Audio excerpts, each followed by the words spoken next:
Now, a tragic incident occurred on the Buduburam stretch of the Accra-Winneba Highway after a rock blasted by a construction company working on the road caused widespread damage.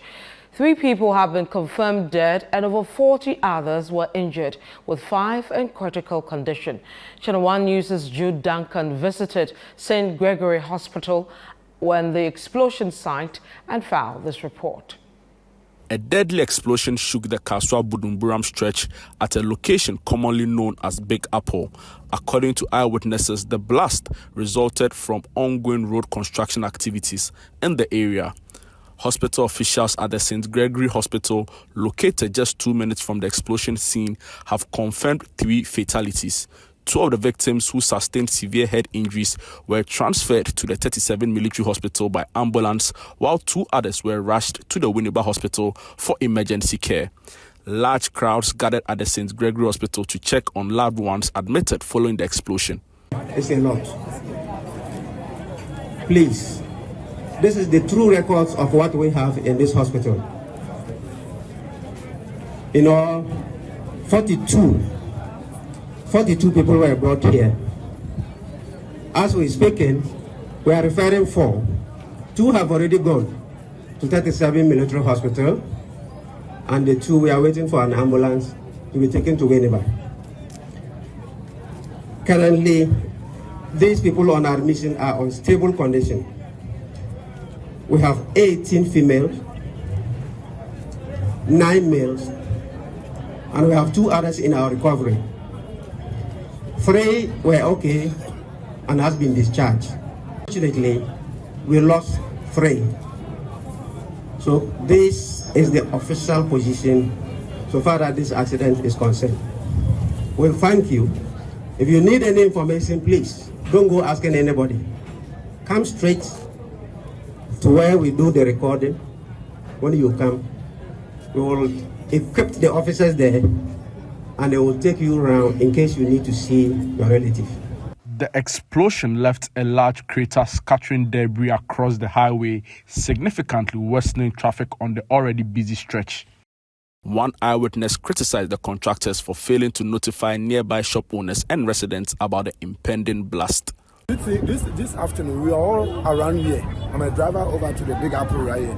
And anytime they used to do this thing, they used to come to us that everybody should move from the town. But all of a sudden they come, the drivers and sellers to move from the roadside so that they are coming to do a little blasting. And just a second, we just hear that. In fact, the way the team blasted is not easy. They have never done this thing. They blasted big one like this before. So we don't know what is going on, and the whole town has been collapsed. People have died. Just unnecessary. Where are the contractors on the site right now? Where did they pass? We don't know. All of them has vanished from here. They have found a way to run away from everywhere. Go and see the camp hospital. Go and see what is going over there. People have died over. Another eyewitness and victim, Magajia Sadahatu, whose vehicle and shop were destroyed by the debris, is demanding compensation from the construction company responsible for the project. Every day, since they start doing the road, they inform us when they are coming for blasting. But only today, they didn't inform us they are coming for blasting. All of a sudden, we are sitting here around 1 to 2 o'clock. That we see the road is free. Sometimes the traffic can be cut off. Then we see that there's no traffic on the road. Then me and my sister were just sitting down chatting. And she told me, let her watch on the road and see what is happening there. And she said somebody said that they are coming for blasting. So she told me that we should run away. Then I said, we didn't pack our things. How are we run away and leave our things here? Then she ran away. Didn't even up to 5 minutes. Then I said, let me get up and go and take and cover my food so that I'll find my way. So I was inside taking the cover of my food. Then I saw that the thing had started blasting. The chair that I was sitting on top, I saw one of the rock come and hit on the chair. Wow. This is the rock. This is the rock that hit the chair that I was sitting on top. I sell rice and other stuff. Is any of your wares inside destroyed? plenty. The rice, especially the 50 kilo, have been burst by the rocks. And the tomato paste and other things that is spoiled inside. Has the contractor spoken to you? I haven't seen any contractor since the thing happened. I haven't seen anyone of them. And even this, my vehicle that is there, that the vehicles to have spoiled. So, what are your demands? Are you calling for compensation of any? Yes, they should come and even look at my roofing. Look at the roof, how the rock has spoiled it. And if you look at this car that is over there. 3 people have been confirmed dead here, with 4 others in emergency care battling for their lives. This is as a result of an explosion incident that occurred on the Kasoa Buduburam stretch. In total, 42 people were admitted. We understand that about 4 people have been discharged following the explosion incident. Affected victims are calling for compensation from the contractor on site because they claim that there was no prior notice whatsoever before the explosion occurred. Reporting for ChannelOne News here at the St. Gregory Hospital, my name is Jude Duncan. We'll still stay with this story, and we've been joined via Zoom by Nasser Ahmed Yate. He's a public relations officer of the Ministry of Roads and Highways, to give further updates on this development. Thank you very much, sir, for joining us. What do you know about this incident, and have you taken any action so far? Well, thank you very much. The incident was brought to our attention by our engineers this afternoon.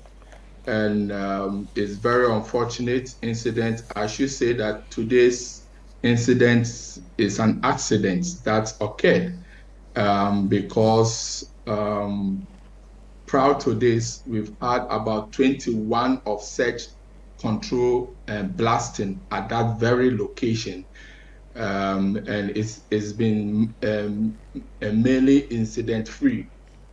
Today's own is very unfortunate. Let me use this opportunity to express our condolences to the bereaved family and sympathize with them. The ministry is working with the police and NADMO to investigate the issue, and at the appropriate time we'll put the facts and figures out. I must say that as part of the protocol for doing this blasting, we always work with NADMO and the police at each time we do the contractor undertake the blasting. And so NADMO will usually go around to inform residents and sensitize them about the blasting before it occurs. And the police is always on site to also control traffic and make sure that nobody is within the vicinity within which we are going to do the blasting. What happened today needs to be investigated so that we understand what went wrong. It appears there was no prior notice this time around, and of course no sight of the NADMO officials and, like you're saying, police to deal with traffic. What went wrong there? Well, as I said, we've always worked with NADMO and the police. So we from the ministry are very surprised. We'll be very surprised if this time around the NADMO and the police were not involved. But all that is subject to investigation. And that is why we are calling on the relevant state institution to assist us to go to investigate, and so that we can understand what is happening there. What happened today. I must put on record that at that particular location, we are constructing a tunnel just like the one at the Legon police station, where you have the underpass, the main road goes through, and the service lane will go on the side. During the construction, the contractor came across a huge rock. We call it the hard pan rock, which is about 45 meters in depth and then 20 meters wide. And so, as I said earlier on, the contractor has undertaken about 21 such control blasting at that very location. And we are struggling to understand what went wrong today during such blasting. So we've called upon the necessary state institution to help us to investigate the issues, and we'll put the information, the details out later. Now, if it's found that the contractor breached the protocols and other officials who were supposed to be part of this process to ensure the right protocols are adhered to, what kind of sanctions will we see here? Well, it's early days here to talk about that. Let's allow the necessary investigation to go on. I'm sure those who investigate these issues or this incident are well versed in such matters. Government will come up with swift action against anybody who was found culpable one way or the other. But I will say that it's very early days here to be talking about punishment. The most important thing now is to sympathize with the bereaved family and help those who are injured at the hospital. We need to make sure that they are in good condition, and then we allow the security agencies to undertake their duty.